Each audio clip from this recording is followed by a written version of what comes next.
Bismillahirrahmanirrahim. Assalamualaikum warahmatullahi wabarakatuh. Perkenalkan, nama saya Nia Rahmadani Sapriyadi, Program Studi Manajemen Pendidikan Islam, Fakultas Tarbiyah, Institut Agama Islam Negeri IA Yen Bone.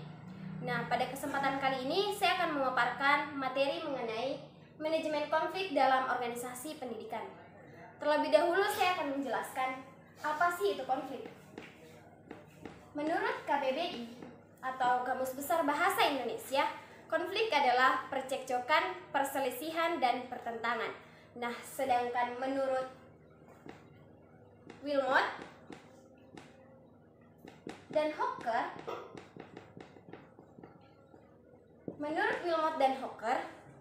konflik adalah suatu perasaan perjuangan antara dua atau lebih yang saling tergantung, lebih dirasakan pada perbedaan dalam keyakinan, nilai-nilai, tujuan, atau lebih pada perbedaan dalam keinginan untuk penghargaan, kontrol, dan keterhubungan. Selanjutnya itu ada pendekatan untuk menangani permasalahan konflik dalam organisasi pendidikan.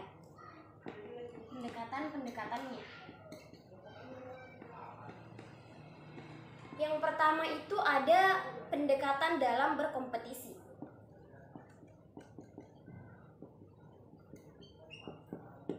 Pendekatan dalam berkompetisi ini adalah kedua belah pihak itu saling bersaing untuk menjadi yang terbaik. Dalam hal ini adalah kompetisi yang sehat. Kemudian yang kedua ada berkolaborasi.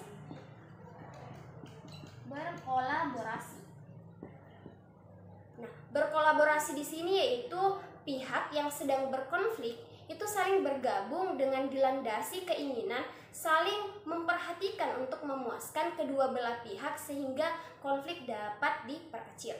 Kemudian selanjutnya itu ada pendekatan untuk menghindari. Ketiga itu untuk menghindari. Nah, dalam hal ini situasi di mana pihak yang satu menghindari untuk tidak melakukan kontak atau komunikasi dengan pihak yang menjadi lawannya. Kemudian selanjutnya yaitu mengakomodasi. Yang keempat, mengakomodasi. Mengakomodasi di sini yaitu kegiatan penyelesaian konflik dengan memberikan kesempatan atau tempat kepada pihak lain untuk mendapatkan apa yang diinginkannya. Kemudian yang terakhir itu ada berkompromi.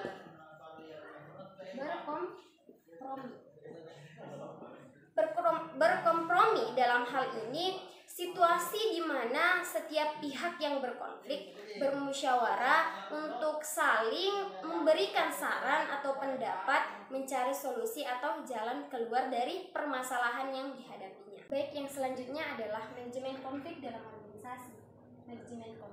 organisasi.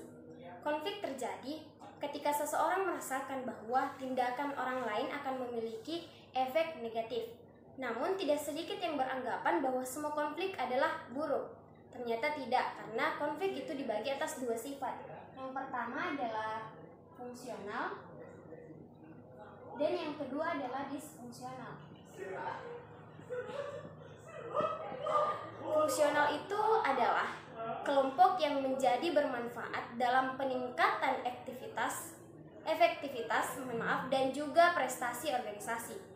Nah, kemudian konflik disfungsional adalah kelompok yang merusak dan juga menghalangi dari pencapaian tujuan organisasi atau juga kelompok itu sendiri.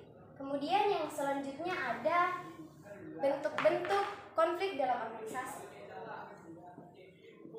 Bentuk-bentuk konflik dalam organisasi. Bentuk-bentuk konflik dalam organisasi itu terbagi atas 4. Yang pertama ada konflik tujuan. Nah, konflik tujuan ini adalah konflik yang terjadi antara tujuan individu, kelompok, atau antar organisasi. Perbedaan inilah yang akan memunculkan konflik sehingga harus ada upaya pemecahan masalah dalam persoalan ini. Kemudian yang kedua ada konflik peranan. dalam konflik peranan terjadi apabila seseorang atau kelompok memiliki lebih dari satu peran. Nah, perbedaan peran yang akan menjadi konflik manakala membahas atau mengelola sesuatu hal yang sama atau berkaitan. Kemudian yang ketiga ada konflik nilai. Nah, konflik nilai terjadi manakala individu atau kelompok melakukan aktivitas yang tidak sesuai dengan nilai yang dianut. Kemudian yang terakhir itu yang keempat ada konflik kebijakan. Nah, konflik kebijakan ini adalah konflik yang berakar pada keputusan organisasi dan dalam mengelola organisasinya. Organisasi ini akan memiliki berbagai kebijakan dalam mencapai tujuannya. Selanjutnya itu ada model-model proses konflik. Model-model proses konflik.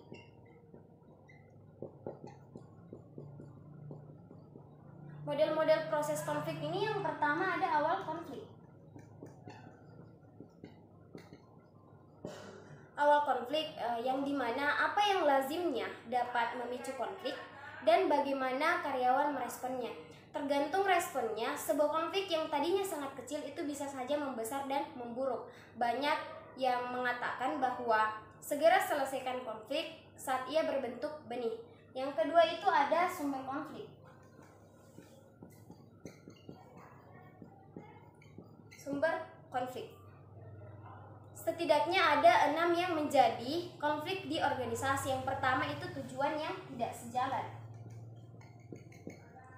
Tujuan yang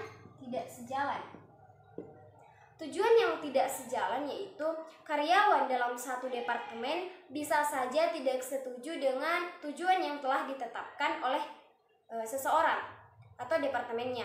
Bisa jadi tujuan departemen menghalangi atau tidak sejalan dengan rencana pribadi seseorang. Perbedaan tujuan bisa juga terjadi antar departemen. Kemudian yang selanjutnya itu ada diferensiasi atau perbedaan.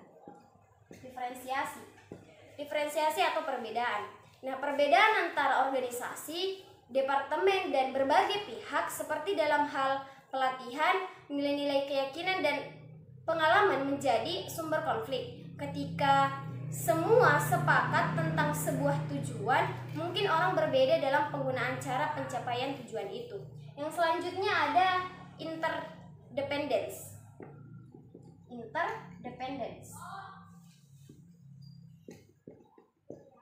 Interdependence ini saling ketergantungan. Seperti misalnya satu tim mengandalkan hasil kerja tim lainnya untuk memulai sebuah pekerjaan dapat jadi sumber konflik. Semakin tinggi ketergantungan itu, maka semakin tinggi resikonya. Kemudian selanjutnya itu ada kurangnya sumber daya. Kurangnya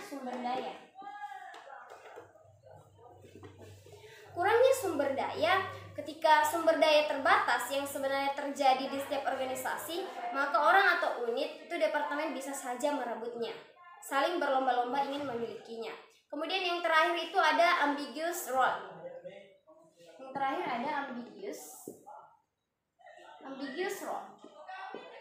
Nah, ambiguous role ini adalah setiap posisi di dalam perusahaan mungkin sudah memiliki uraian pekerjaan yang merefleksikan peran posisi itu, namun dalam praktiknya bisa saja mengambang ataupun tidak jelas. Nah, itulah tadi pemaparan singkat materi tentang manajemen konflik dalam organisasi pendidikan. Lebih dan kurangnya mohon dimaafkan. Wallahul muwaffiq ila aqwamit thoriq. Assalamualaikum warahmatullahi wabarakatuh.